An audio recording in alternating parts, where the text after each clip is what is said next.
Hello and a very warm welcome. I'm Sravasti, Dasgupta, and you're watching The Wire as we bring to you the results of the 2025 Bihar Assembly elections. I want to begin by sharing an anecdote from Bihar that I was there this time during the elections. One JDU worker in Harnaut, which is Nitish Kumar's traditional seat, he met me and he told me one line which seems to have been proven quite true today, which is Nitish Kumar the, Nitish Kumar hai, or Nitish Kumar rahenge.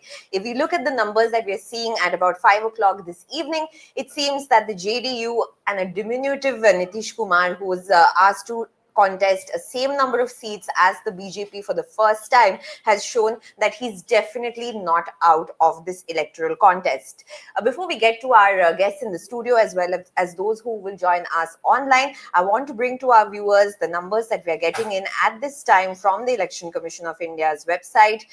The BJP is leading on 91 seats and looks poised to become the single largest party in this election. The JDU, which was reduced to 43 seats in the 2020 assembly elections, has now almost doubled its tally and is leading on 83 seats. The RJD, which was the single largest party in 2020, has been reduced to 27 seats, which is where it's leading right now. The Congress has been a no-show, right now leading on 5 seats. A few minutes earlier, it was leading on just 2. A few minutes before that, it was leading on 1.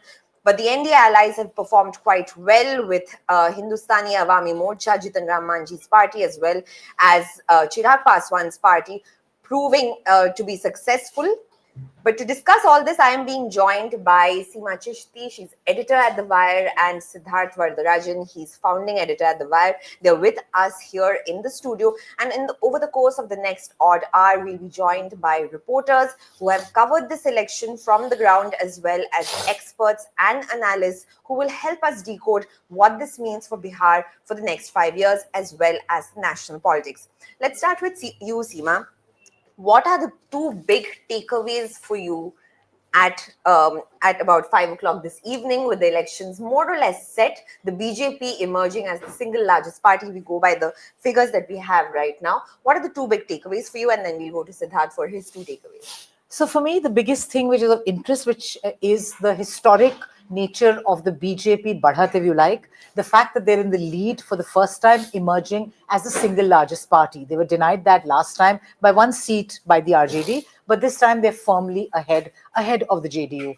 And number 2, what is driven now is that we're finally probably in a Mandal phase 3 of politics, in the heartland of Mandal, where politics did veer around a lot of social justice questions, but how that has all got cooked and steamed, and how parties will be serving it up, what messages they'll be taking, will decide the course of national politics around the social justice empowerment question.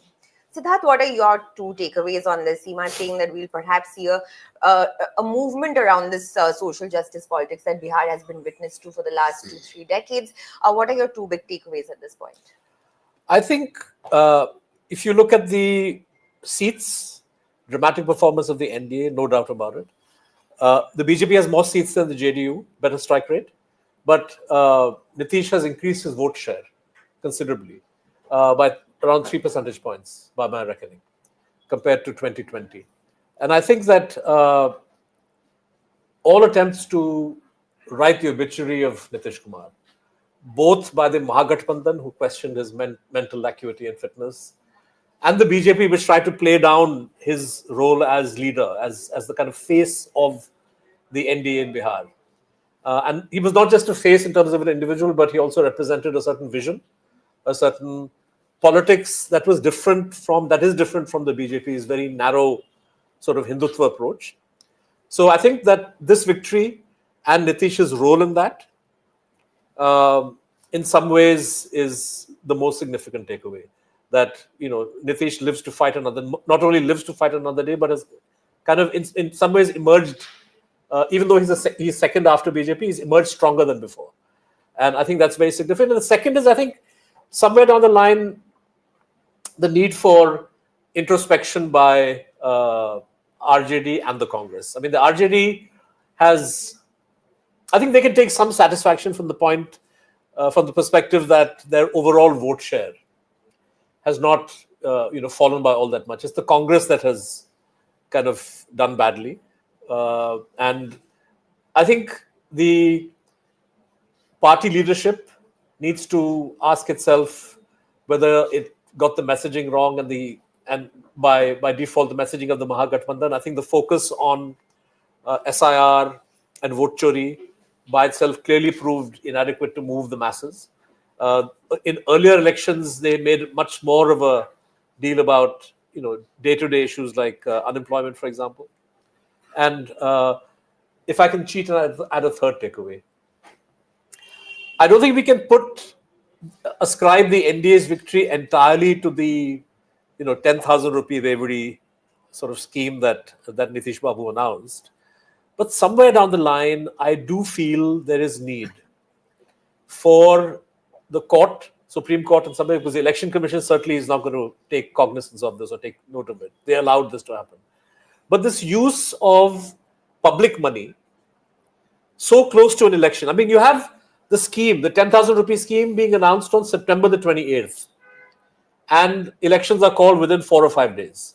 So the ruling party knows because, given the way the EC functions, they know when elections are going to be announced and they time a scheme of this sort so close to the election, and the Election Commission is quite happy to allow it to be implemented. So this use of the exchequer, public money, taxpayers' money, to essentially buy your way into, to buy your way to popularity, is emerging as a serious, I would say, it undermines the essence of democracy. All right, we'll come back to the 10,000 rupees that was distributed to women under the Jeevika Didi scheme in just a moment. But I also want to bring in Shobhana Nair. She's senior deputy editor at The Hindu, who's also joining us on the broadcast at this point. Shobhana, if you can hear us, thank you so much for Yeah, I joining. can. Hi, Sravasti. Shobhana, I want to first come to you on your two big takeaways from this election. Seema says that we are going to be seeing a reorientation of the social justice politics in Bihar. The BJP has emerged as the single largest party. And of course, the 10,000 rupees to women just days before the election. Our conversation starters here in the studio. What are the big takeaways for you, Shobhana? So I think for me, the and this is just based on more on the anecdotal evidence. When I was there in Bihar, my biggest takeaway is I see greater participation from women, active participation in politics. They have a view and they want to talk about it. There were places where they were even shushing up the men around them to talk about, present their point of view. So that is one. See, the thing is, yes, you satisfied the women voters this time around by extending one-time payment of 10,000 rupees. But you've also built and empowered Nitish Kumar over the years with his women-centric schemes, has built a sort of a politically aware women voters in the state. So by the time the next election happens, I believe he has readied the ground for these women to assert themselves and ask for more, and not just be satisfied by such one-time financial aids. So that's my one takeaway. I think I'll reduce it to one. Okay, I agree with you that this time when I was also traveling in Bihar, that it was not just the 10,000 rupees that was given out just before the elections. It has been years of Nitish Kumar consolidating the women voter base, as you were just mentioning. But I also want to ask you, Shobhana, because you have been tracking opposition politics as well as Bihar for a while. So what has been the Chirag Paswan factor according to you? It's interesting to me because Chirag Paswan had contested the 2020 elections on his own. He contested about 135 seats. This time he is part of the NDA. And if we go by the numbers right now, he's doing quite well. There were not that many expectations from him in the assembly elections, but he seems to be doing quite well. He's leading on 20 seats out of the 29 that he's contesting.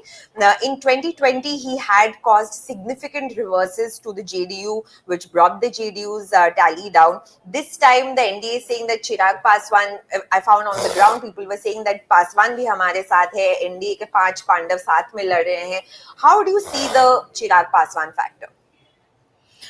See, the thing is, there are a couple of things that I need to flag before I get into the details of this. Out of the 20 seats that he's leading on, 18 seats were with the Mahagathbandhan in the last time. So here he is bringing in fresh gains for the NDA. He's adding to the tally, and the fact that NDA is pushing close to 200 is also partly because of additional seats that Chirag Paswan has brought to the table. That is one. Second, this is the first time that Chirag Paswan, Lok Janshakti Party, and JDU are contesting on the same side in an assembly election.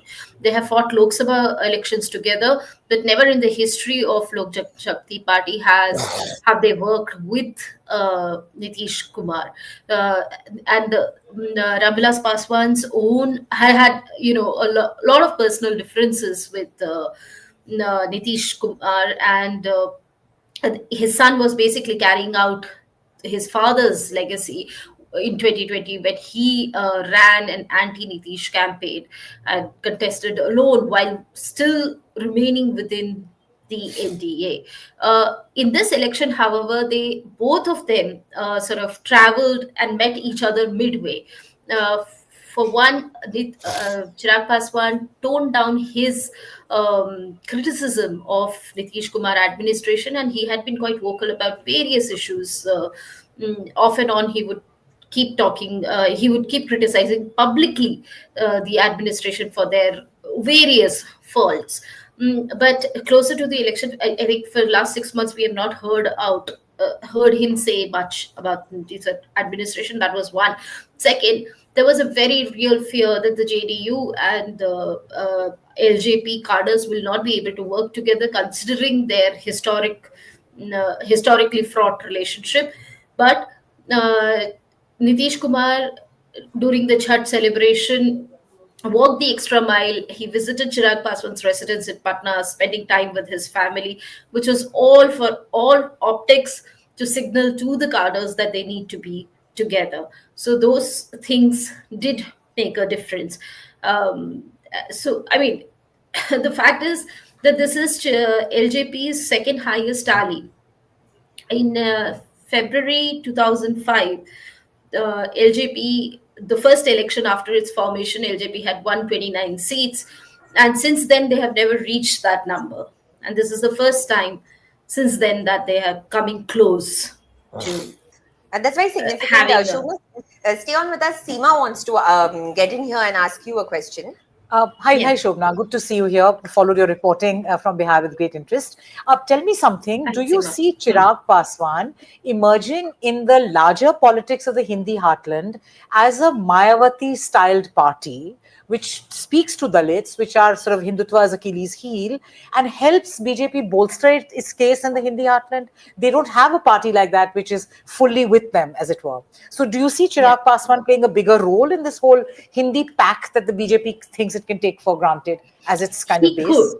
Yeah, he could. However, for now, he has not sort of shown us any. I mean, he has been exploring contesting from Punjab. He has also been exploring seats in Uttar Pradesh. He has somewhat presence in Northeast also. You'll be surprised. In fact, I think I'm forgetting which state, but they are recognized as a state party because they had some 4 or 5 seats in one of the Northeastern states. So he has been trying his hands, but he has not taken any concrete steps in that direction. At the same time, there is a little problem with the way he wants to conduct. I mean, in his politics, in his own narrative, he insists that he doesn't believe in caste-based politics. In fact, his statements are far more closer to what Prashant Kishore's statements, and they would actually make perfect partners. By his own admission, that they would sort of, because he believes that yes, I'm born as a Dalit, yes, but in this election, in fact, he also did a small experiment of trying to project himself as a Bahujan leader. He went to Nalanda, to Nitish Kumar's backyard, and organized a rally where he ran. It was called Bahujan rally, and he's been trying to project himself as a leader who is not just a 5% leader of the Paswans in Bihar, but as a greater leader of OBCs. And the other interesting thing is LJP surprisingly is not exactly a Dalit party in Bihar. Apart from Paswans, they do not manage to get No. other Dalit voters, are not able to influence other Dalit electorate, and their candidates usually end up coming from Bhumihar and other forward. He has a good amount of influence among the forward voters also. So there is a Because space, you and he has the potential to do it, but I'm not sure whether he will do it. Before we let you go, Shobna, I want to ask you that before you spoke about the forward cast, the fact that Paswan is not just restricted in his influence among the Dalits, but I also want to ask you that how much of the victory and the results that you're seeing today, in which the BJP is leading on about close to 91 seats right now, and the RJD has been reduced significantly from its tally in 2020. How much of this would you say is a success of the NDA's ability to successfully consolidate different caste groups among its alliance members, and the opposition's inability to do so despite bringing on Mukesh Sahani? Well, you know what? NDA began with a structural advantage that the Mahagathbandhan did not have. On paper, even before this election began, if you were to speak to both the sides, it was very clear that the NDA had an edge, because in terms of the caste arithmetic, theirs was flawless, having just about every caste group was represented in the NDA. So what surprises me is that that flawless caste arithmetic has managed to sail through to the results. It has sustained through to the results. Uh, so they always had, but what went wrong with MJP is that they made only superficial efforts to fix their caste arithmetic. RJD was cognizant of the fact that to cross the last mile to the chief minister's bungalow, they need that additional push. They need the support of more castes other than just Muslims and Yadav, who are their supposedly captive vote bank. And the number of so they ideally should have reached out to the extremely backward classes, which they tried doing with Mukesh Sahni and IP Gupta's Indian Inclusive Party. However, I'm sorry to say, I visited portions of Darbhanga and reached out to Sahani voters. Mukesh Sahani, at best, is a very superficial leader who's not somebody who comes from the ground. At 19 years of age, he left Bihar to go and work in Mumbai Hindi film industry. He worked as a set designer. There is very little connect among the voters with him as a person, because if you were to go and ask those voters about who is Mukesh Sahani, and they have only very vague things to say. हाँ कहीं से आए हैं, Bollywood से आए हैं, कहीं काम करते थे, those kind of things. There is no connect. He's not seen on the ground, barring that Instagram video of him and Rahul Gandhi swimming. Unfortunately, that's not the only thing you must be doing. You have to do to get to know your voters. So, and also the other interesting thing is that the RJD did. The RJD-led Mahagathbandhan had only 29 EBC candidates against NDA, who had 39 EBC candidates. So I guess they should have made a further push. But having said all that, I think this election is comparable to the 2010 election, when both, I mean, that was the JDU's highest ever tally, 115 seats. They had fought 143 seats and they won 115 seats. And BJP, interestingly, back then was also on 91. So All right, I Shobna, guess it thank you so was. much. Thank you so Thank, much, Sravasti. thank Thank you you. so much for joining us, Shobna. I know that you are very busy today. Thank you for taking out the time and coming here on The Wire. Thank you. Bye. All right, so we're also going to be joined by Kunal Purohit. He's independent journalist and author in just a few moments. But I want to come back to you, Siddharth, on what Shobhana was mentioning, that a lot of outreach from the opposition has happened last minute and quite publicly. If one would see that the momentum that was built by the opposition during after the SIR with the voter Adhikar Yatra, which saw Rahul Gandhi and Tejasvi Yadav together across Bihar, that kind of lost momentum in the just a month or two before the elections. Ticket distribution problems were out in the open. They were not able to sort that out before the elections, whereas the NDA too had problems. Upendra Kushwaha had also openly said not all is well in the NDA, but they managed to get that in order. Upendra Kushwaha, along with Nityanand Rai, came and met Amit Shah. The opposition was not able to do so with so much so as friendly fights being contested in several seats, about a dozen odd seats. Do you think that has made any kind of impact on the results that we are seeing today? It's an old story, right? I mean, if you look at, I would say go back to 2024, the Lok Sabha election, see the kind of performance that the Mahagathbandhan or the India Alliance turned in then. The NDA still won Bihar. I think they got 31 out of 40. But 9 seats is what the India Alliance was able to win. You compare that 9 out of 40 with their performance today, and that tells you how the India Alliance failed to build on the momentum that was generated. And to not, kind of complete your seat sharing well in advance is absolutely, criminal and unforgivable. Having said that, the scale of this victory, I don't think, is such that I don't think a slightly better coordinated camp. I mean, I think there's lots of factors. And I want to flag also, we don't know the extent of it. But I would say I want to flag the partisan role of the EC, the as yet. I mean, let's not forget, right? Even as we celebrate, and rightly so, or we appreciate, and rightly so, the NDA's, re-election and Nitish Kumar's performance. The fact is that there are unanswered questions about the way in which the SIR was conducted, the manner in which the Election Commission has allowed the electoral playing field to be completely unlevel. We saw this in 24. We saw this again now. All of these factors, kind of stack things against the opposition, right? So even as we are critical, and we should be critical about the opposition's failure to get its act together, and perhaps the wrong emphasis on certain issues. I think the manifesto and the all of these should have been talking points in the last 1 year. They knew that the assembly elections are going to be upon them. That failure to build on the momentum of the Lok Sabha results, I think, is something which has cost India Alliance, the Mahagathbandhan, dearly. And I think it's a wake-up call, perhaps the last one for 2029. You now have, between now and the next Lok Sabha election, little under 4 years.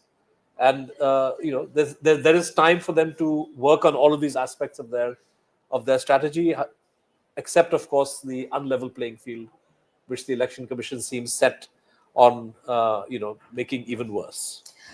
So we'll come back to the Election Commission's role later in the show, but I want to get across to Kunal, who's also joining us. Kunal has also covered the elections from the ground. He has done extensive reporting for us at The Wire on the youth. Now, I want to thank you so much, Kunal, for joining us this evening. Pleasure to join you guys, Sravasti. So I want to focus on the other big social bloc that is an important constituent of this election, and it's something that Kunal has covered closely in this election, which is the youth. The Tejasvi Yadav has crafted much of his campaign around the youth, around unemployment, distress migration, and there is some conversation right now that perhaps there was the focus that the Congress was doing on the SIR and Tejasvi was doing on the youth and its unemployment and all of that. There was a disconnect in that among the coalition partners. But I wanted to ask you, Kunal, that the fact is that the youth and the Gen Z, so to speak, could have been that social bloc which could have moved from one alliance to the other. This is the bloc that the Mahagathbandhan was pinning a lot of its hopes on. How do you see today's results? Do you think that the opposition has failed in its messaging, or caste affiliations have eventually cropped up, or what do you think has happened? So, a couple of things have happened there. I mean, one aspect is in some ways, if you look at it, both the Mahagathbandhan and Prashant Kishore were actually trying to do the same thing, which was they were trying to move this young voter away from caste rigidity and voting patterns, and sort of allow them to make a choice which goes beyond their traditional caste patterns. Now, here's the problem with that pitch when it comes from Tejashvi, is that it carries a lot of baggage. It carries the baggage of especially of Jungle Raj. Some of the RJD supporters, and I saw this when I was on the ground, especially when you go away from the urban centers, you could tell that the non-Yadav OBCs were often feeling that Yadav already havi ho rahe hain hum pe. So the sense already was that the Yadavs were very jubilant that RJD is anyway coming back to power, and I think some of that enthusiasm, locally especially affects things on the ground. At a more macro level, the problem essentially was what we're showing on screen, which is that even though 25 odd percent of the youth voter was not really understanding or didn't have any imagination of Jungle Raj, they were learning about it as the election campaign caught on. And one of the things that the NDA was doing quite well, right from the Prime Minister to everyone down, was constantly reminding these young voters to go back and check what Jungle Raj was. So some of the leaders would say, "आप अपने परिवार को जाके पूछिए जंगल राज क्या था." And a lot of young voters were doing that, so they were discovering what Jungle Raj meant for them, and it's in that discovery that they realize that their impression of what the Mahagathbandhan promises to be is actually very different from the lived realities of their own families in so many cases. And I think that sometimes has been the undoing in certain pockets, at least of the Mahagathbandhan. The other thing that has happened is, and this is a complete failure of imagination in some ways of the opposition, which is that there was absolutely no counter to what the ruling party and the ruling alliance was saying about Jungle Raj. I mean, the counter that I would see from the Mahagathbandhan was to not have Lalu Prasad Yadav's photos on posters, and you were traveling through Bihar, and I don't know if you saw the same, but nowhere on RJD's posters did you actually see Lalu Prasad playing a very prominent role. It was only Tejasvi in so many pockets that I visited, and that can't be your answer. Your answer can't be to pretend that didn't happen. I think there was a need to present a better counter. I think there was a need to present a better sort of take on how they defend it and how they see things going forward. So whenever I would meet young people, they'd say we really want to vote beyond what our family tells us, but we don't see the alternative just yet. And if in so many of the other pockets that I went, people to Prashant Kishore to be a more credible alternative than Tejasvi. Credible only in the way that what he was saying was resonating with them. It's not that they were voting for him because they realized that he was not a serious player this time, but they were seeing what Prashant Kishore was saying to be true and to be resonating with their concerns a lot more than what Tejasvi was trying to say. But I would say, Kunal, that's also because of the fact that Prashant Kishore and Jansu Raj are starting from a clean slate, while Tejasvi obviously has his father's baggage and the baggage of Jungle Raj, which the BJP is very keen to capitalize on. But Seema wants to get in here with a question to you. Yeah, hi. Kunal, no, I'm just thinking, I think it's time to push agency on the voter. So we do a lot of, and I agree with Siddharth that we have to keep asking the opposition, can you not do more and all? But for heaven's sake, when Indira Gandhi, after an unpopular stint, lost the election, it was not because there was a great alternative or she did stuff better. People get up and decide. Now, here's a situation where you have a government in power for 20 years. You have Mr. Modi entering his 12th year. Look at the state of the nation, as it were, in Bihar. They're at the bottom of the Human Development Index on whether it's infant mortality, whether it's migration, whether it's just sheer lack of ambition that the manifesto said. So what is this Gen Z doing, which just kind of grew up when Nitish was born? So one would have thought that they want change. Has something happened to the aspiration idea? Or is it that now we have a kind of a managed democracy where you push aspiration down in a bottle? I used to hear the whole aspiration word thrown around a lot when Manmohan Singh was around. That I want everything. I want this, that, and the other, move up to the neo middle class, do more. But why is that not the case anymore? Now I have to be happy with sanskar and caste and just hope that they'll do better, than what they did in the past 20 years. So I'm a little confounded and interested in this as to what you think youngsters thought. Or were they not telling you the truth when they said ki alternative nahi hai? So you just look for reasons to not vote. No, I mean, absolutely. I mean, I'll tell you a riveting conversation that I witnessed, which was between a mother and a daughter, right? Where the daughter was clearly wanting more. I mean, she's seen Nitish's years. She's benefited from his governance. She's got the cycle that the Nitish government has promised girls. She's got the cash transfers that the Nitish government has given, 10,000, 25,000, and 50,000 after the 10th, 12th, and an undergrad degree, respectively. And so she's benefited from it, but she wants more, and she wants exactly that. The aspiration is to want more. And it's in these moments that I think the baggage sometimes overwhelms you, and that conversation that plays out between the mother and the daughter is exactly this. The mother says, बेटा तुम जो cycle लेके जा रही थी 10-12 kilometre अपने college में, हम जब थे हम तो सोच भी नहीं सकते थे लड़कियां बाहर जा सकती थी. I couldn't even dream that I could ever sort of even step out of home. I mean, and if we did, we would have to be back home by 5 p.m. So the fact that you're even able to go there means that this is what this man has done.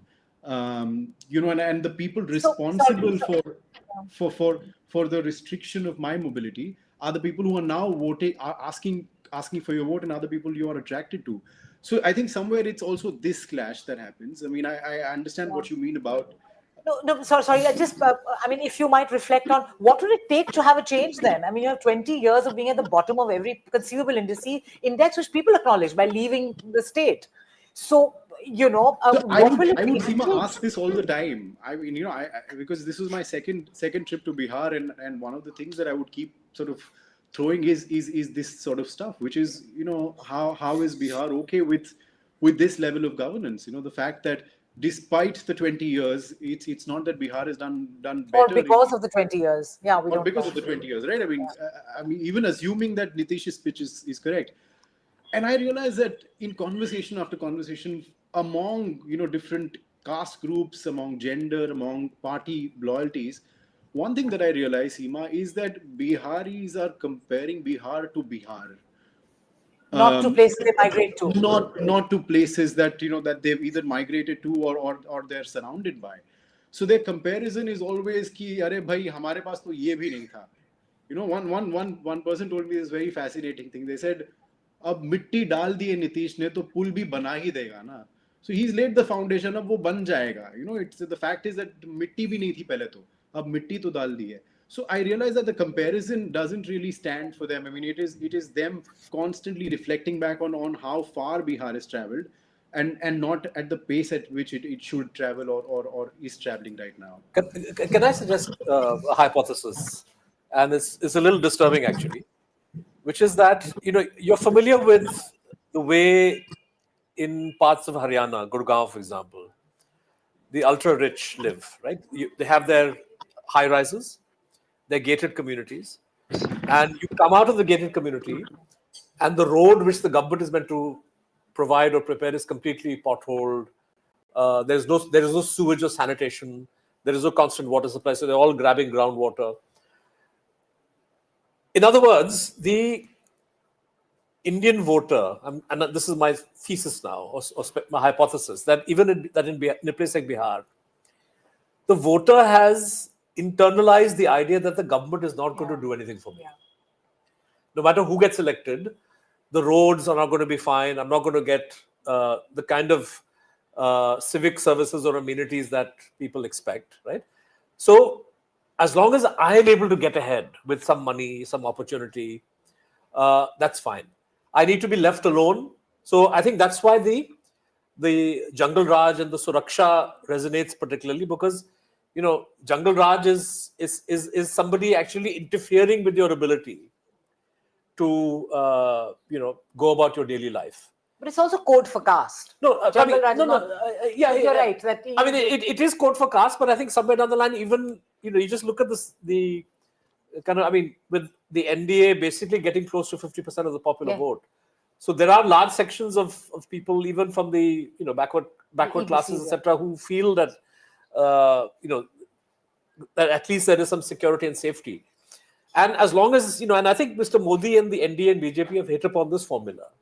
And you're going to see more and more of it as we go towards 2029. Because clearly the government is failing on the question of giving jobs. It's failing on the question, smart cities has gone out of the window.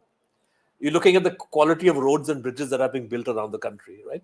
So if I can give money, if cash transfers are the way to win, and people feel grateful, okay, I've got some money, I can spend it now on whatever I want, right? So I'm just wondering whether this Gurgaon, right. this syndrome that, okay, as long as I'm able to get ahead with a little bit of money that party is giving me, the state of the roads and all those indices that you mentioned, right? Bihar doing 27 out of 28, 28 out of 28. People don't expect the government to help them. So I mean, it's a disturbing. No, it's almost like, I mean, if you evaluate a democracy, then that is really a part of the decline in the quality of democracy if people are not able to pin the state of their being or how they are on public money. It's a reflection of the fact self-control. that they've seen over the last 40 or 50 years in a state like Bihar that their lot hasn't improved when it comes to some of these things. So they've just given up on the state. The state has given up on them. They've given up on the state, and they say, okay. And that if I spells can danger. get, I think it's very not dangerous. It's not positive. Let's take up these questions with our two other guests who are joining us at this point. We have Manisha Priyam. She's a visiting professor at Monash University, as well as Ashish Ranjan. He's co-founder DAILS, which examines election data, and he's come up with some very interesting surveys for the past few weeks. First, let me come to you, Professor Priyam, that the fact is that first, give us a sense of what is your big takeaway from the results as you see them now, and then we'll proceed to further introspection. I believe that the election was fought in a very minute sort of way. There were different elections that the different political parties were fighting. If anyone were on the ground as I was, I saw the BJP and the JDU actually fight two elections, two different campaigns. Amit Shah was parked there in the Maurya Hotel. Nitish Kumar would come to the same hotel, but there would be no conversations between them. The manifesto itself was released at a very short and brisk kind of an affair, no speech making, etc. It was also surprising that Nitish Kumar was not doing the large rallies. Even in the Patna road show, the Prime Minister and Nitish did not come together. Now, rather than build on these differences, the opposition was not catching on to all this. It was for the social media or YouTubers to discuss all this. What could be noticed very well was that the BJP had pitched in all its forces in fighting the left, especially in the south and central Bihar, where I've been consistently pointing out that the ML was very strong. The RJD and the ML together put up a formidable show in the Lok Sabha elections. But this time around, the BJP fought the ideology-based politics of the left with an aggressive politics of the pichras. This was the first phase of the election campaign. The BJP candidates in this area, especially in Nevada that I have spoken about earlier in your show also, the candidates were Kushwahas, Rajvanshis, and Raj Ballabh Yadav, a former strong ally of Lalu Prasad Yadav on the side of the BJP. The BJP had also found a Kanu candidate to somewhat blunt the the effect that Sudama Prasad's victory in Ara was having to the left coalition. But to top it all, when the transfers for women came, a large part of the left cadres was also influenced by this. So I believe that the BJP has fought it very minutely. Remember, all the candidates from the Jan Suraj party who are standing up in key constituencies against his candidates, especially in the Magar Shahabad region. The BJP top leadership, including Dharmendra Pradhan and Amit Shah, they were very active in getting those candidates onto their side, making it a very clean contest, not allowing the votes to be fragmented, doing the politics of the pichras either themselves or in combination with their allies, the LJP and Upender Kushwaha. And to top it all, you had the women's vote coming their way. The JDU on the other side fought a different election on its own. And for the JDU, the main issue was, the respect of Nitish ji, his years of governance. There would be an occasional rumor here and there कि नीतीश जी के पीछे षड्यंत्र जैसे पीछे हुआ था वैसे अभी नहीं हो जाए. That led to a consolidation of the votes for the JDU, a very important, a momentum within the JDU to see their leader through. But all of these micro strategies had their topping up in terms of the cash transfers for women that happened at the very last. But I also believe on the Mahagathbandhan side, many missed opportunities. A strategy team that could have led electioneering was missing for the Mahagathbandhan. Tejasvi Yadav was doing the rallies, many of them, and he perhaps had a ring amongst the Yuva Varg with his offer of Pakki Naukri for every family, but nothing much being contributed by the Congress party, noted for its absence of an organizational base right there. But the most shocking has been literally the halving of the strength of the left, because the left does have its base there. The left is rooted in pro-poor politics. So that's something that will need to be decoded, still going back to the ground. So many surprises, many missings, but the 200 plus victory of the NDA is absolutely astounding, and many missed opportunities on the part of the MGB as far as I see it. Professor Priyam, stay on with us. I also want to go on to Ashish Ranjan. He's co-founder at Deals. Ashish, आपने एक post पोल सर्वे भी किया था second phase खत्म होने के बाद, पर मैं आपसे ये पूछना चाहूंगी, अभी मनीषा प्रियम जो कह रही थी कि उन्होंने एनडीए के साइड में कास्ट कंसोलिडेशन, जातीय समीकरण बहुत ही अच्छे से किया गया. उन्होंने अपने सारे एलाइज ने अपने सारा जो उनको जिम्मेदारी दी गई थी उन्होंने बहुत अच्छे से निभाई. अमित शाह वहां पे कैंप थे होटल मौर्या में पटना में, और एक तरीके से इंडिया अलायंस की महागठबंधन की अगर हम देखें, बहुत ज्यादा जिम्मेदारी मुकेश साहनी और आईआईटी के ऊपर डाला गया था. पर क्या वो इसको हैंडल नहीं कर पाए? क्या उन्होंने एक्सपेक्ट नहीं किया कि इतना जो उन्होंने वोट ट्रांसफर का उनका जो पूरा आशा था कि पूरा मुकेश साहनी और आईआईपी का पूरा वोट्स वो लेके आएंगे महागठबंधन में, तो वो नहीं हो पाया, इसलिए ये रिजल्ट देख रहे हैं. आप कैसे देख रहे हैं इसको? धन्यवाद श्रावस्ती.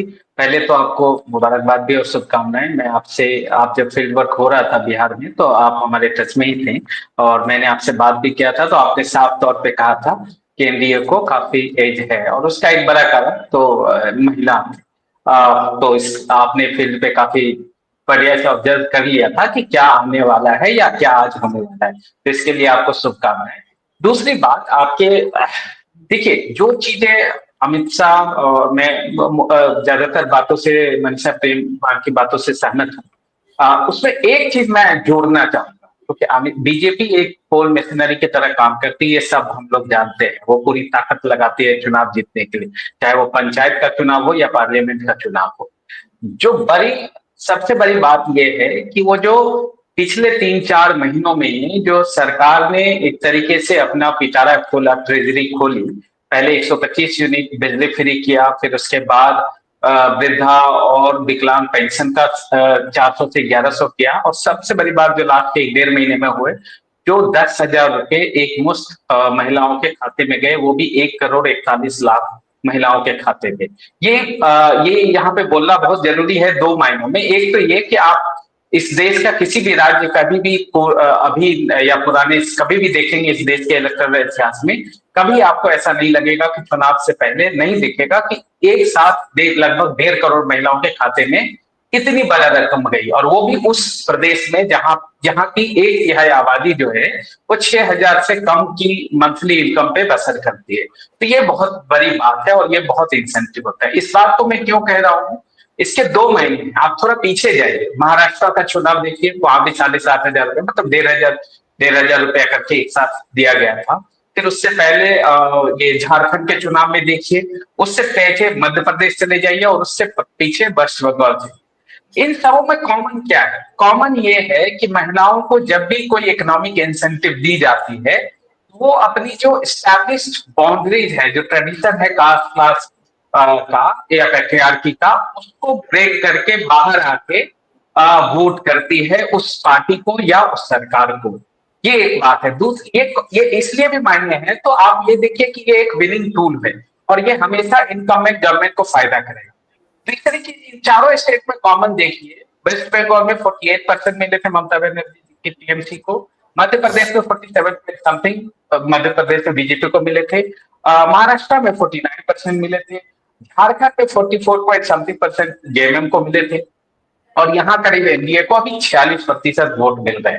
तो कमो बेस ये है कि लबोलुआब ये है कि ये एक बड़ी क्या कहते हैं उसको, इलेक्टोरल रणनीति है कि महिलाओं को इंसेंटिव दिया जाए तो वो अपने कास्ट और जो दूसरे पेट्रियार्की की बाउंड्री है उसमें, क्योंकि वोट डालते समय सब चीज चुपचाप होता है, कोई देखने नहीं जाता है, तो कोई पता नहीं किसी को चलता है कि कौन क्या है नहीं, तो वो अपनी मैंडेट या अपनी जो उनकी समझ है या सोच है उसके आधार पे वो ट्रेडिशनल पॉलिटिक्स को छोड़ते हुए या ट्रेडिशनल जो ट्रेंड है उनका पास्ट ट्रेंड को तोड़ते हुए आके वोट कर रही है।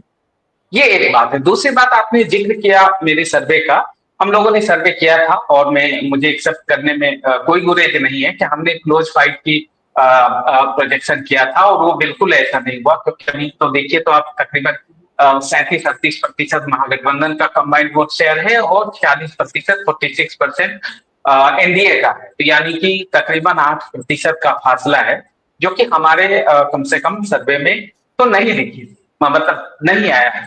लेकिन एक चीज जो है हमारे सर्वे में भी ऐसा दिखने को मिला था और हमने बताया भी था कि महिलाओं के अंदर तकरीबन 4% का एज है एनडीए को, और आप जब ओवरऑल भी कैलकुलेट करेंगे तो देखिए जो उनका बेस है, जो 2020 का वोट शेयर को बेस माने विधानसभा में, तो उस अनुसार जो बीजेपी, जेडीयू, हम और आरएलएम और एलजेपी का वोट शेयर कुल मिला के 43.2% होता है, और इनका जो वोट शेयर है वो करीब से 38% होता है। तो ये जो दोनों इर्द गिर्द रहे, बस ये रहा कि महागठबंधन ने 1.5% वोट लूज कर दिया और वो जो है एनडीए को वो एडिशनल वोट मिला।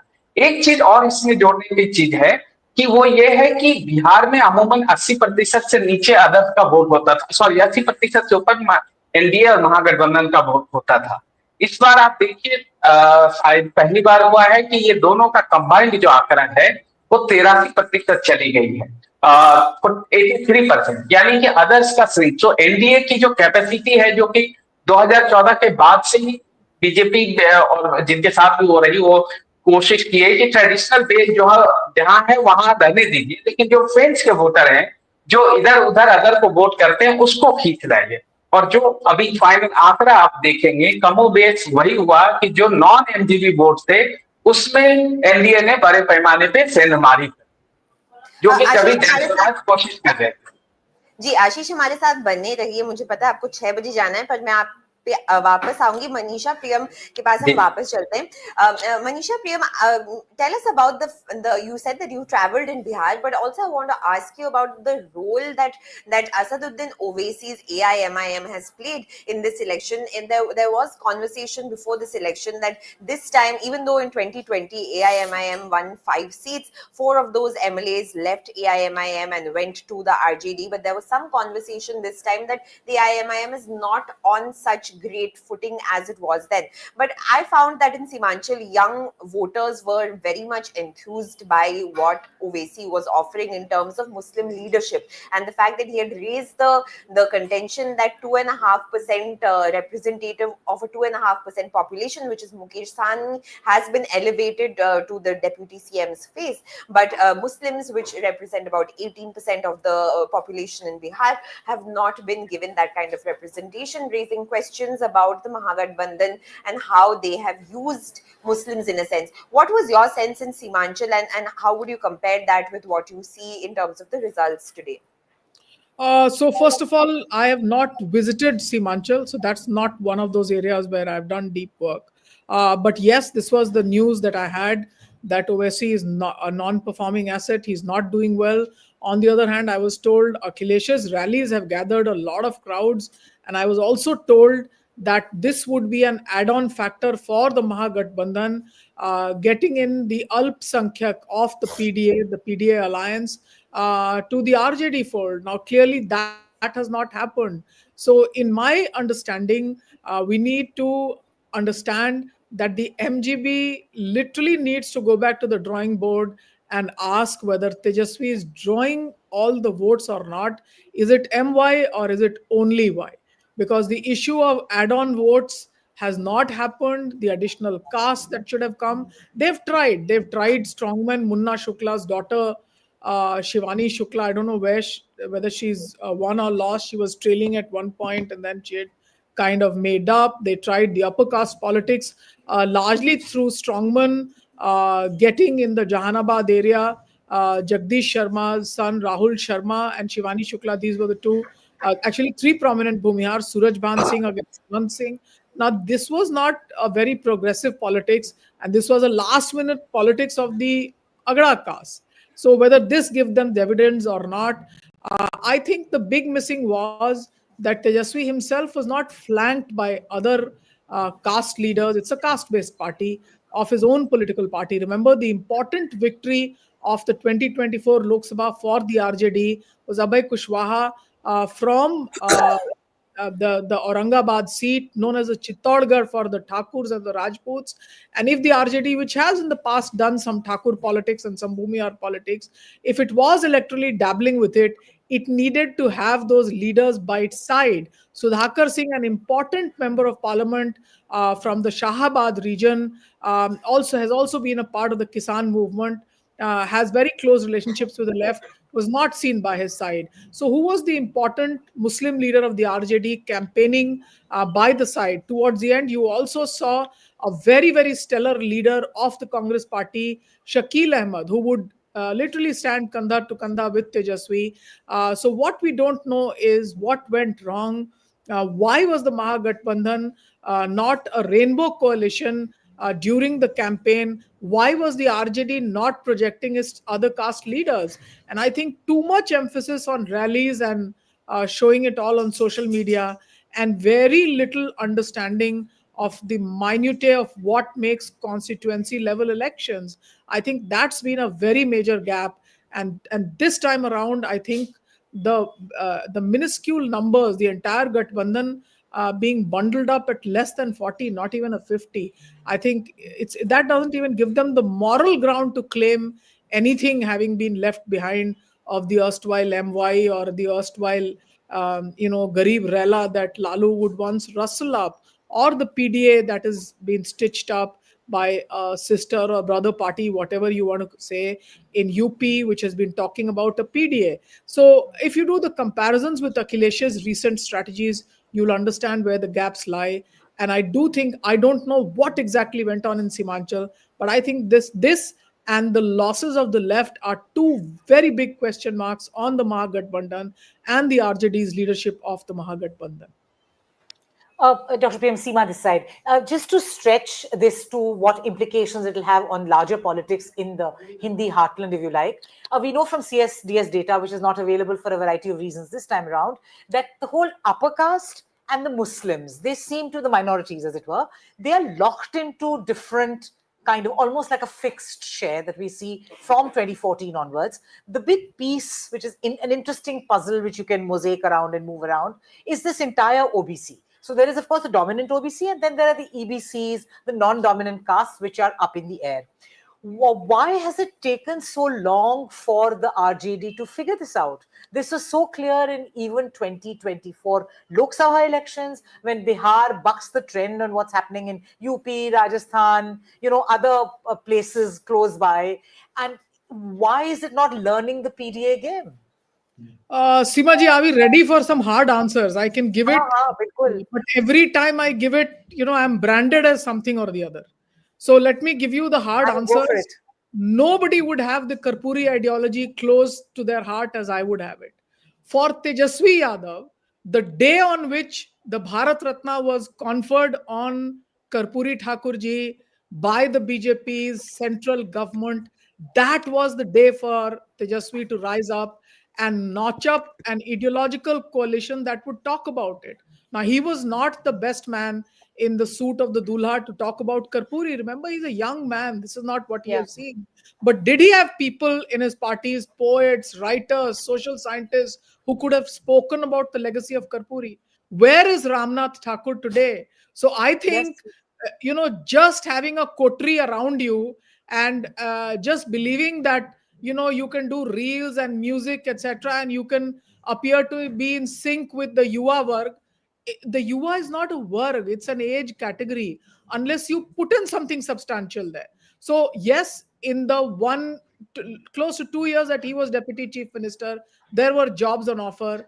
That's hardly any kind of class politics. So, I think the lack of the RJD cultivating its own socialist ideologues, good days or bad days, keeping them together. When I go to Uttar Pradesh, for example, I find very often that, there are poets still connected with the Samajwadi Party. If there's somebody's birthday, everybody will go together. There are small time journalists who remain with them. So that has not been cultivated. I mean, whether Krishna Patel remained with with Akhilesh or not, Akhilesh always referred to her as Rajmata. For him to get a Bholaram Tufani, for him to get an Indrajit Saroj, for him to notch up the Ayodhya victory, for him to get Ikra, I think these are long-term kheti of politics done. Remember, politics in Bihar is like Kisani.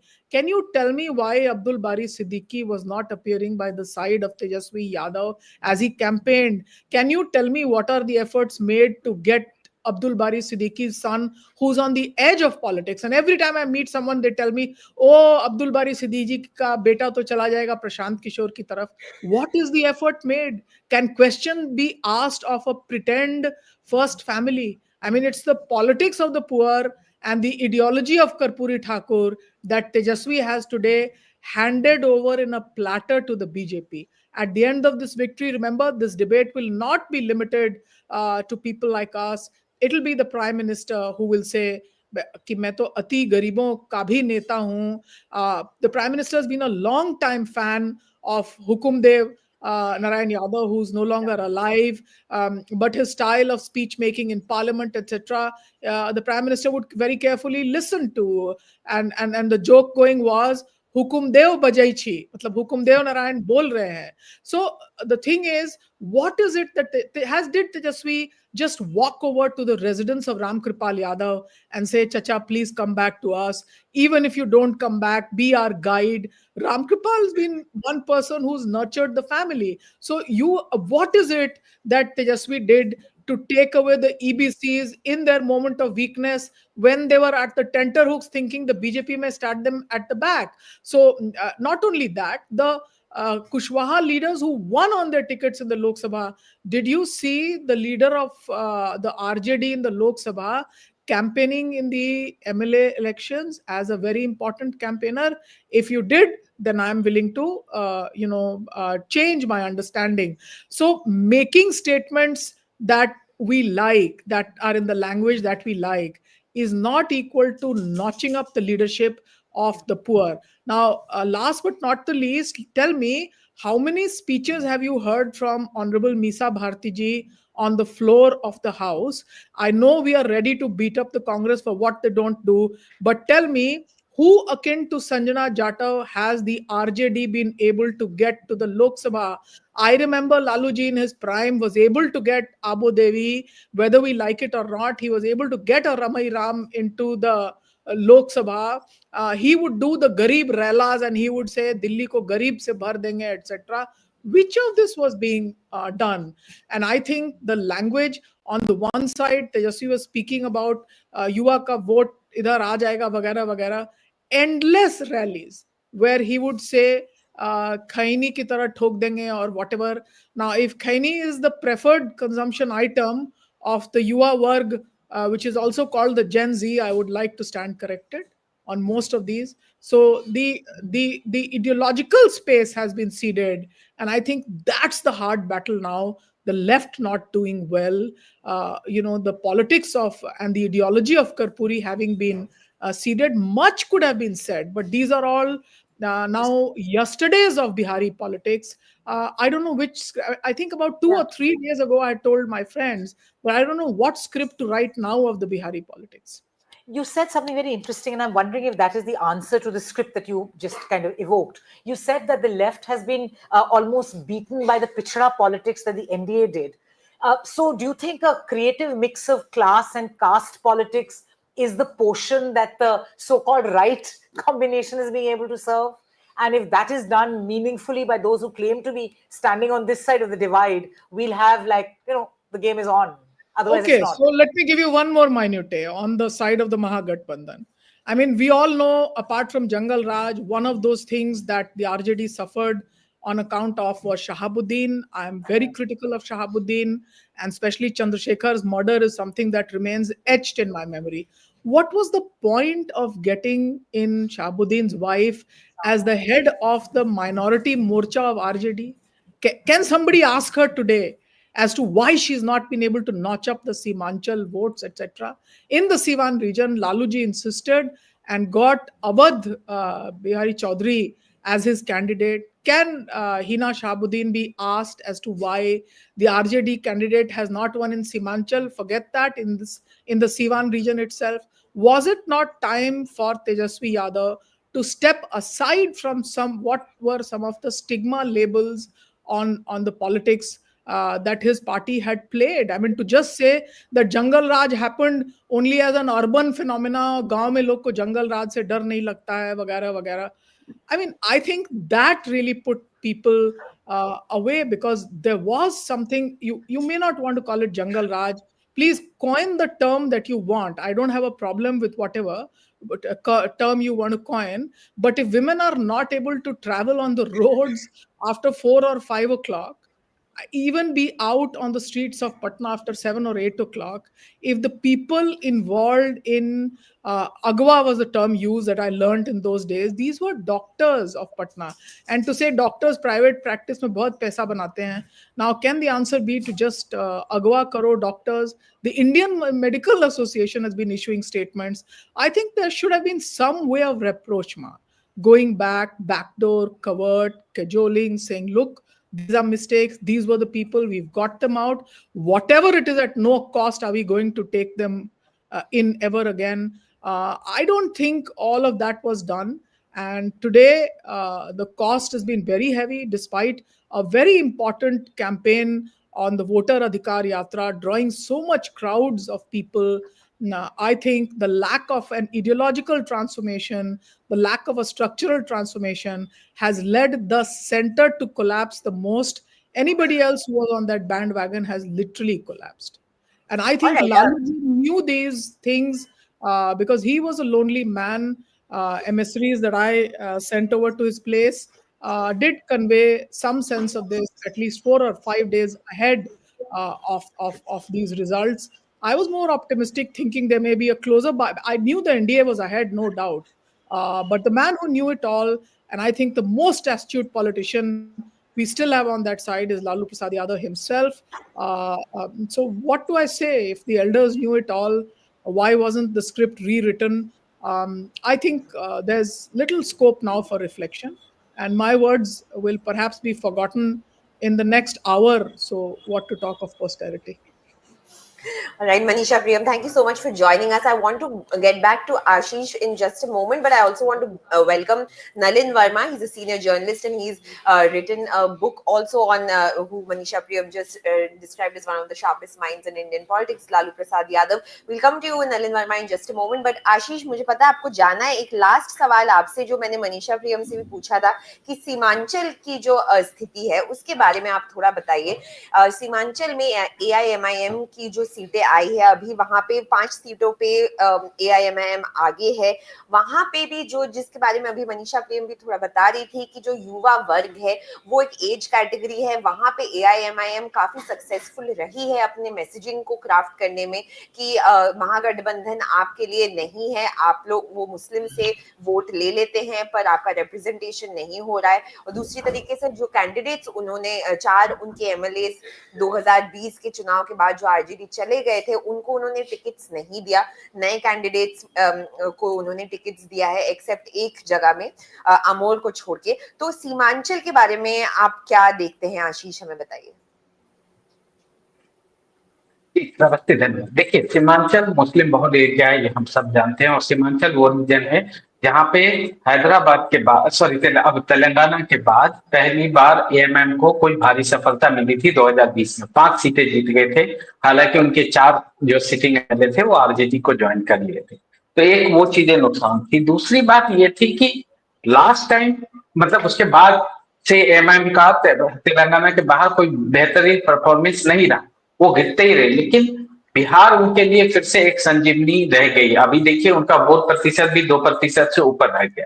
अब जो सवाल है कि आखिर सीमांचल में क्या हुआ, तो बेसिकली आप जब देखेंगे, जब वोटों को और कैलकुलेट करके देखेंगे, तो एमएम के आने से जो वहां पे पहले बाइपोलैरिटी होती थी वो ट्रायंगुलर कंटेस्ट में बदल गया। ओवरऑल जब आप एनडीए और महागठबंधन के बीच का जब देखेंगे, तो एनडीए तो ऑन एन एवरेज, मुझे जहां तक लगता है, अभी तो वो कैलकुलेट करना बाकी है क्योंकि निकलेंगे, वो 45-46% वोट लेके आ रही है। लेकिन वहां पे जब कंटेस्ट तीन त्रिकोणीय हो जाता है, तो मुझे नहीं लगता कि एमआईएम को 45-46% vote on an average seat पे मिले होंगे।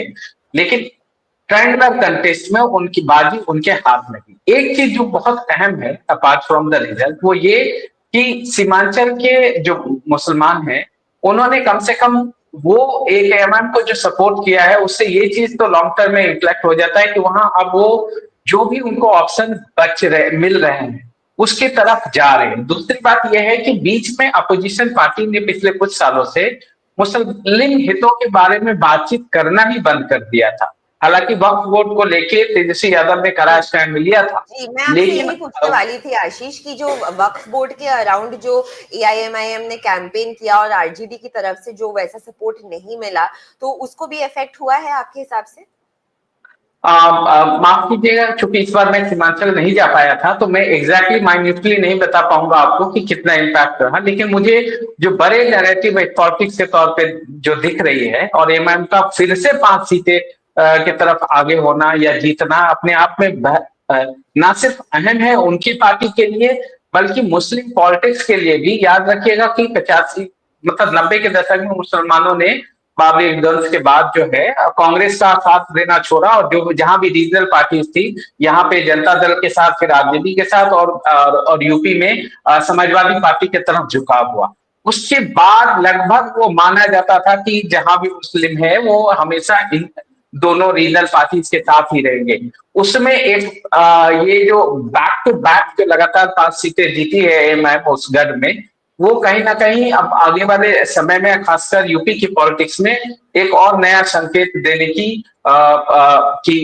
का रास्ता तय कर सकते हैं। जी आशीष, बहुत बहुत धन्यवाद हमारे साथ जुड़ने के लिए। धन्यवाद। I also want to get in Ajay Ashirwad, political editor at The Wire. He's joining us here in the studio, and we have Nalin Verma. He's a senior journalist. He's also an author, and we also have Professor Santosh Mehrotra, who's also joining us. Now let's get also views on the fact that a lot of our guests have spoken about the rupees 10,000 that was given to women during these elections. Was this a mover, or was this something that as Shobhana was mentioning earlier, it was just a final impetus? Professor Mehrotra, why don't you come in here to tell us a little bit about the economics of this? That is this viable as a long-term plan, or do you think that this is just a norm that is happening in election after election, where political parties are just giving out these numbers to people and cash doles, and people are happy to accept it because the economy of these states and the country at large is not doing so well?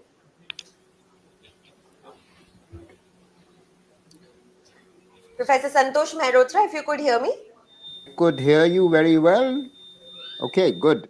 I heard you loud and clear, and I had already begun to answer my question. Can you hear me?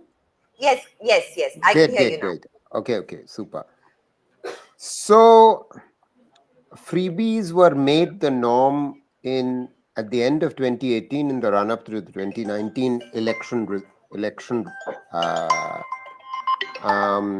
which were the last Lok Sabha, not the 24 one. because it started with PM Kisan, you will recall. Now, clearly, the government. Let's try and ask that question as to why Prime Minister Modi decided to give PM Kisan. That was the first big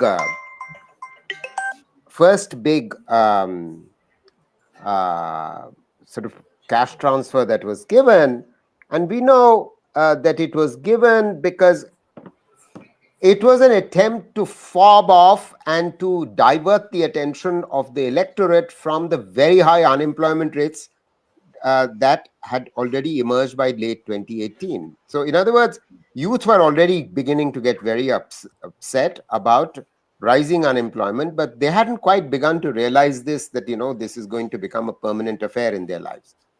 So, in order to offset that, the PM decided to give this freebie. Since then, of course, in every state, they've given these freebies. And this Bihar freebie by Nitish Kumar, which is a complete violation of the Model Code of Conduct, which the ECI should have taken account of, and the ECI did not take into account. And I think they should be. This is a matter that should be brought up by the media, but also it could be taken up in the Supreme Court. It should have ideally been a matter where the Supreme Court should have picked it up suo motu, but be that as it may, the fact of the matter is that I actually visited the villages of Bihar in August, and I know of detailed report that was done by a team of women which visited all districts of Bihar in the rural areas and also urban slums, led by Shobhana Hashmi, and she's put out video after video about that and how women are suffering. You see, big deal is made out of the Jivika program.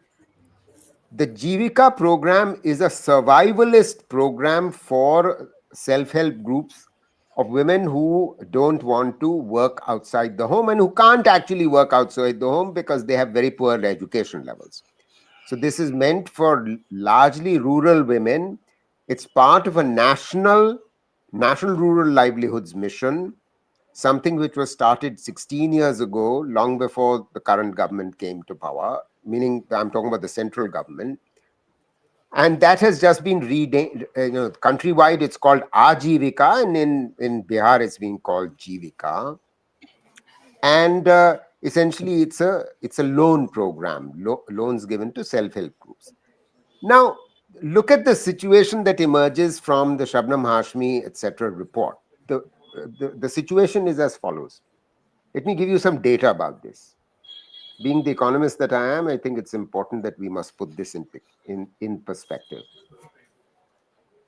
Microfinance institutions' overall lending in Bihar in the year 2020 was about 5 lakh crores.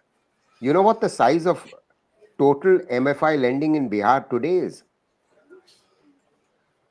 It's 10 times as much, 49.5 lakh crores. Can you imagine? This is an absolute outrage, which is what is one saying?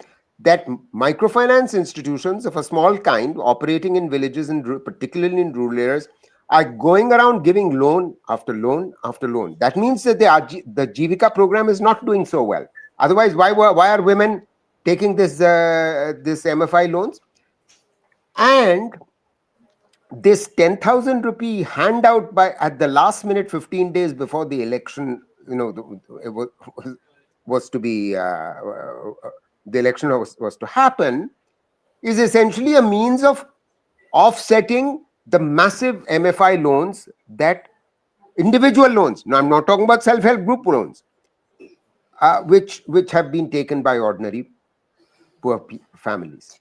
So we have, yeah, go ahead. Yeah, You I'll want to just ask a come back to question? you on that point in just a moment because I also want to get in Nalin Verma. Nalin Verma, thank you very much for joining us. Santosh Mehrotra is raising an important point about the 10,000 rupees that has been given to women and its burden on the state. But how do you see this 10,000 rupees? क्या आपको लगता है कि ये final push था NDA की तरफ से या फिर ये गेम चेंजर रहा है एनडीए के लिए और महागठबंधन को भारी पड़ा है? See, a lot of people are talking about this 10,000 rupees. I'm taking it a background. Nitish Kumar has made a women constituency for a long period of time. He initiated the Cycle Yojana. He reserved 50% of the seats in the local bodies initially in 2006 to 2010. And he Bihar streets, you might be seeing more women on the streets than in any other women constables in the streets than any other women in any other states. But this 10,000 and in the last one gentleman very strongly said it, and it is fine also in gross violation of the electoral conduct. This was given in the last minute 10,000, which might have provided impetus to the party, to the NDA. But see, I'm going beyond your question.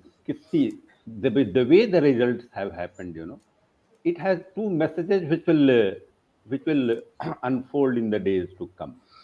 First, of course, the NDA, in some areas, in many of the areas, see, this prediction was never there. Any of the surveyors I had covered the 2010 elections, and it was very much visible that NDA is winning the elections, and there was nothing against Nitish Kumar. It was all pro, and Nitish Kumar had done a good work. In this election, getting the number that NDA got even beyond 2010. This is something surprising, which I'm nobody in a position to analyze it immediately, but it needs some certain analysis beyond the way we have been analyzing first. Second thing I'm telling you, this election, in 2010 election, Nitish Kumar had an upper hand. His party had won 118 seats. Now the BJP has come in a position to form the government on its own in the state with the allies, excluding Nitish Kumar. This will, as a political journalist, I'm telling you, it immediately, it is not a matter of immediate discussion, but it is a deeper question that even in this victory, Nitish Kumar has been sidelined, which the BJP wanted to do away with him. It is very much reflected. It is very much there in the election results. You will see BJP winning 94 seats or 90 seats. The exact figure I don't know, but Nitish party is lagging behind. Besides giving all these things, it is JDU which is lagging behind in terms of the actual number of the seats, and LJP and other parties winning more seats. In a way, it is very contradictory, and it will unfold in the days to come, because there is a talk that BJP somehow is trying to install its own chief minister, trying to sideline Nitish Kumar. So I'm thinking that they have got a better arm, because Nitish has, despite winning all these seats, he has lost the option that he used to have initially when the RJD was strong or the Mahagathbandhan was strong, to go back to make to and fro. Now he has lost that capability. In this perspective, as a political journalist, I'm telling you, it is a victory of the Mahagathbandhan. But Nitish, the way he has operated in the state, he might be thinking in a very different term despite this victory. All right, I'll come back to you, Nalin Verma, in just a moment. But Professor Mehrotra, I want to ask you that because we were speaking about the fact that the impact that this rupees 10,000 could have on women, I want to also refer to some figures that we were seeing earlier. The Hindu in a report had said that Bihar was the worst performing state in 2023 to 24 in terms of per capita net state domestic product at current prices. And in terms of employment and manufacturing, also the state has fared quite poorly. In 2023 to 24, manufacturing accounted for only about 6% of total employment, while the services sector contributed around 25%. So, if we see these figures, and in light of these figures, how important does this rupees 10,000 become that is being handed out to women in a state which is the poorest in the country?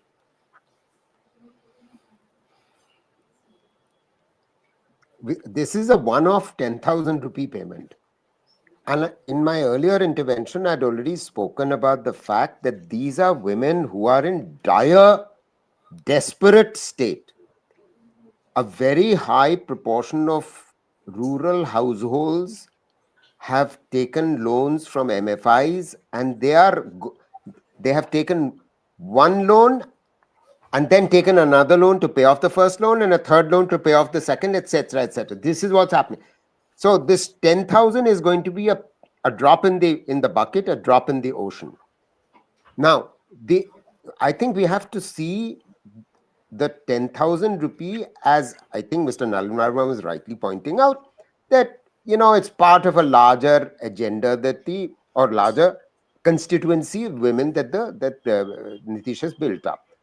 However, is this the factor behind Nitish's big win? Not really. I mean, I think there are many other factors that we need to take into account. So let me speak about first, 3 or 4 factors, which many of the political analysts would be familiar with.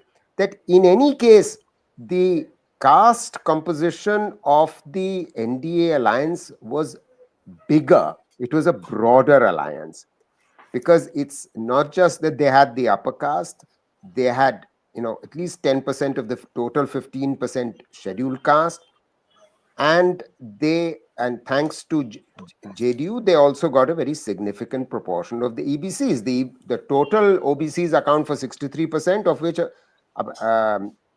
something like 20% of that 63 would have gone to Mr. Nitish Kumar, which implies that he's already got a vote base of something like 50%. You factor in a few other women across other caste groups, then you're already going over 50. Contrast that to the base of Muslim and Yadav of 33% plus about 5% of the SCs. That gets the Mahagathbandhan only up to about 37, 38. And they didn't even capture their vote. So, secondly, they have better organization, the NDA, they have much more money, they had the government machinery. For all those reasons, clearly the Mahagathbandhan had an uphill task. They had to do much more. But they did pretty badly because they didn't come up with a proper agenda. What is this agenda saying? We are going to give one sarkari naukari to every household? That doesn't make any sense. It's not credible to anyone, because what the current number of sarkari naukaris in Bihar is total 20 lakhs. That's the total number of government employees in Bihar. If he wants to give one sarkari naukari over a 5-year period to every household, that means about 2.5 crore households. That means 10 times the number of total government employees today. It's anyone would have made, could have pointed out that this is a stupid idea, and I don't know who suggested it. So if I was preparing now for what's going to happen in 2029, that's the next election that the Mahagathbandhan is going to fight in Bihar, then they have to, from today, begin to prepare an economic agenda. I'd actually met with Tejasvi in early August. I'd suggested to him, we can put together a group for you and we can do an agenda together. Well, nothing came of that idea. It's very unfortunate. that what we have here is a 20-year-old regime which has done extremely badly. And you mentioned some numbers. I want to disabuse all your listeners of the possibility that they might have uh, an idea in their head that Bihar has done rather well. Actually, Bihar, when this gentleman came to power and became CM, and for 17 and a half of the 20 years that he's been CM, let's just remember he's been supported by the BJP. That means it's a failure of the 20 years of BJP government and not just of Nitish, the engineer Nitish. What is the failure? Let me give you a statistic which would blow your mind. Already in 2005, Bihar's per capita income, you were talking about Bihar's per capita income. You were talking about only 23, 24. I'm talking about 2005, Shravasti. In 1960, Bihar's per capita income was 70% of the national mean. It fell to 60, to 50, to 40. And in 2005, when this government comes to power, it was 30%. You know what it is today, 20 years later? 30%. That means per capita income in Bihar is still not just the bottom of the league table of the entire country. It is not just it's just 1/3 of the national, and it was 1/3 of the national 20 years ago. No, it still is. तो किया क्या इन्होंने 20 साल में?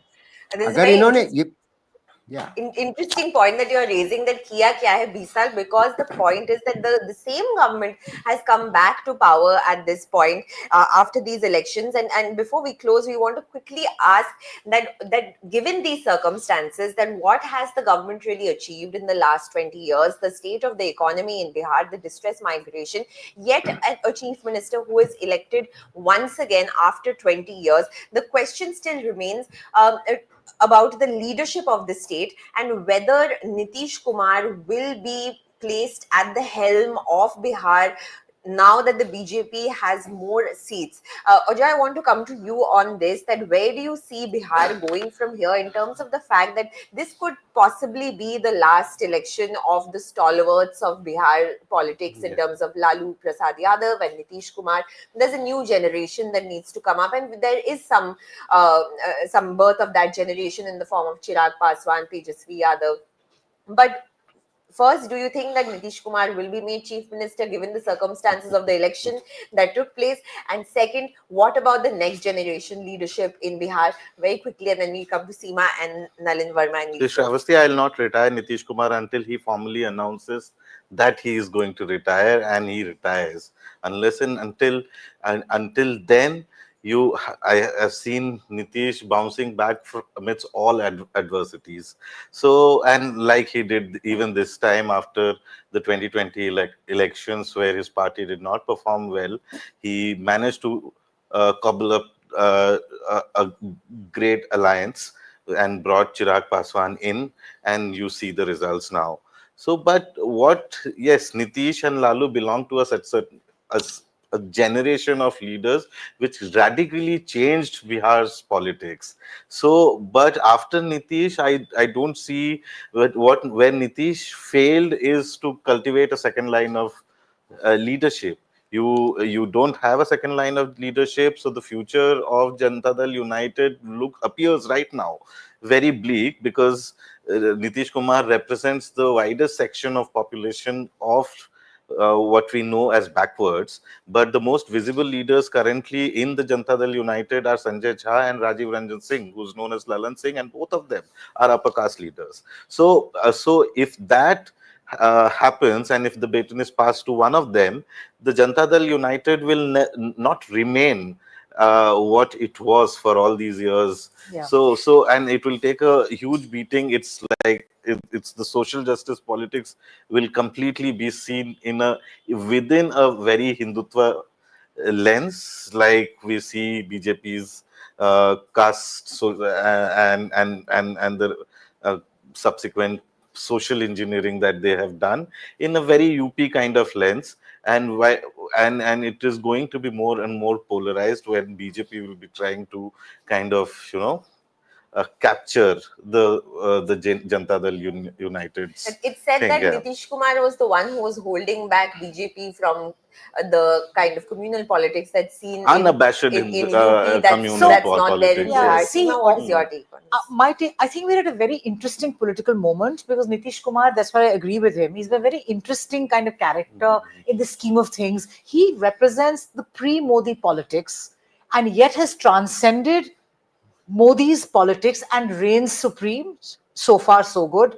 And so that way, he's a very interesting kind of totem from a pre 2014 world. And he's in the NDA camp. He's done all these things. But that has to be compared and contrasted to, well, practice makes perfect. What is it that the BJP does best? What is its track record since 1967, 70s, 80s? Till as recently as what's happened in Maharashtra with how it behaves with allies. They're all social justice people Yeah. who help them to a point. But the BJP has a very clear cultural nativist Hindutva agenda that it wants to push. That all these things are kind of stepneys, things that wheels that it attaches to its larger vehicle. But it's taking everything in a different direction.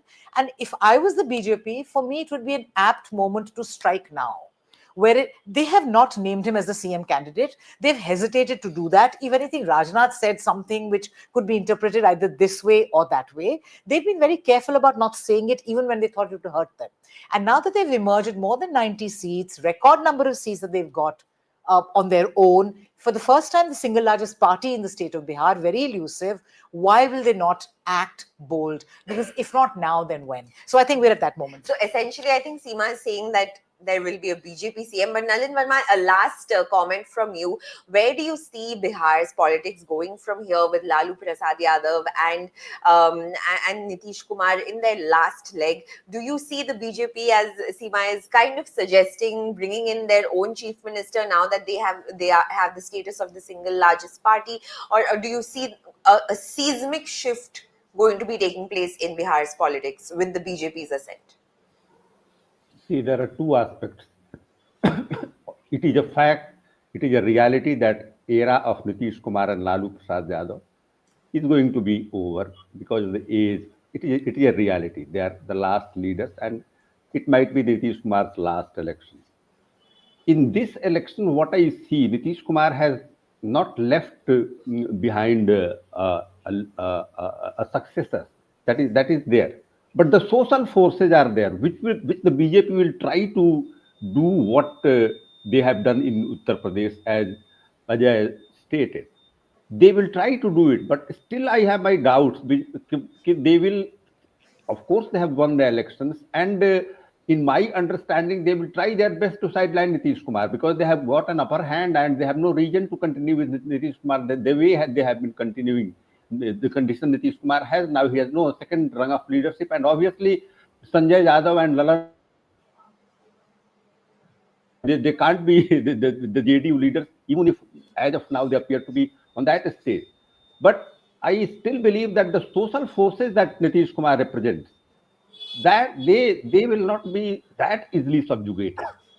They might have their own leaders, and post Lalu and Nitish, there may emerge other leaders which are not visible today, but these forces will throw a leader on their own, the way they threw Nitish Kumar at one point of time when Mandal split. The way Lalu Yadav before 90, he was not a big leader.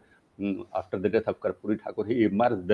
So these forces, I believe that it will not be that easy.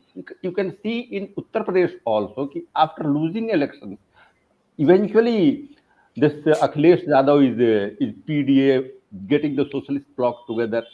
So now Tejasvi has, of course, got a beating, but he has that legacy behind him. He might have made a mistake. He might have done something wrong. What you are asking about Simanchal, just before the elections, Tejasvi described this Asaduddin Owaisi as a terrorist. It was a blunder. It was a blunder, and more than that, in such an election, these things hit very hard, and it has hit Tejasvi.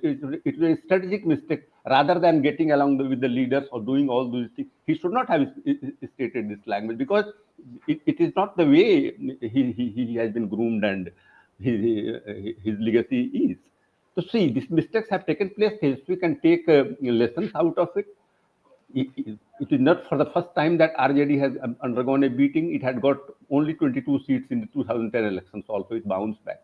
So, But but the one wording. final question, sir, related to this is that what happens to Lalu Yadav and the Yadav family now that you're saying that this is not the first time that they have taken a beating, but this is a significant reduction of seats in comparison to 2020, going from the single largest party to about 22 odd seats right now. So, what do you see as the future of the Yadav family in Bihar politics, sir? No, see, that is what I'm talking about. See, primarily these regional parties are the family parties, so I don't find any fault with the family politics, something like that. Of course, there are differences in the family; they have to patch it up. There are differences in Mulayam's family also. This Akhilesh Yadav has passed it up. That they have to do it. It is not that the party can prosper going beyond the family. It has to stay in the family, and Tejasvi Yadav will have to do a lot of corrections.